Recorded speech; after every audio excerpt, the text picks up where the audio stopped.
कोल्हापुरातून मदत या ठिकाणी मराठवाड्याकडे जायला निघालेली आहे. पूर्ण जे या ठिकाणी गोळा केले जाते. निश्चितच आज महाराष्ट्रावर प्रचंड मोठं संकट ओढावलेलं आहे.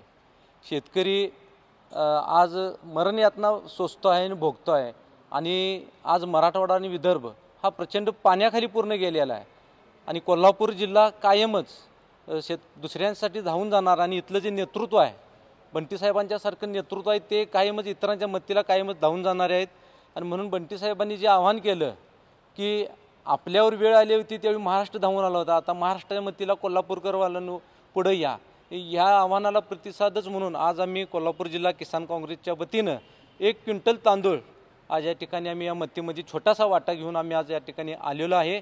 आणि त्या शेतकऱ्यांना दिलासा द्यावा आणि बंटी साहेबांच्या माध्यमातून त्यांना मदत ती पोचावी. कारण बंटी साहेबांच्याकडं पाहण्याचा दृष्टिकोन ही मदत 100% ज्याला गरज आहे त्या माणसापर्यंत मदत पोचवणारं नेतृत्व म्हणजे बंटी साहेब आहे. आणि काँग्रेसनं कायमच तळागाळातल्या माणसांच्यासाठीच सत्तेचा उपयोग केलेला आहे, ना की काही लोकांच्या भल्यासाठी. आणि आज सरकार त्यांच्या बाजूनं फक्त उभा असलेल्याचा दिखावा करत आहे. घोषणांचा पाऊस एका बाजूला सरकारचा आहे आणि खरंच आसमानी संकटाचा पाऊस शेतकऱ्याला पुरा उद्ध्वस्त केलेला आहे. आम्ही या ठिकाणी टोटल एक 34-35 बॉक्स बिस्किटचे पुढे या ठिकाणी आणलेले आहेत. खरोखर कोल्हापूर जिल्ह्यावर खूप मोठं संकट होतं, त्यावेळेला पूर्ण महाराष्ट्रानं आपल्याला मदत केली.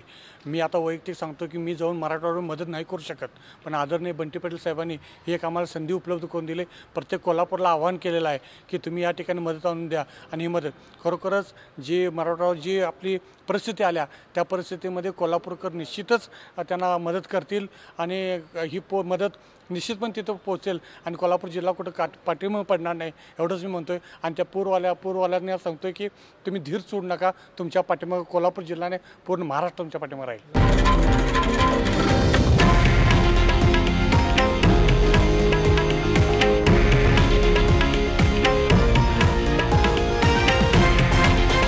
हे आहे देशातील नंबर 1 न्यूज नेटवर्क आणि आपण पाहत आहात TV9 मराठी, एकमेव.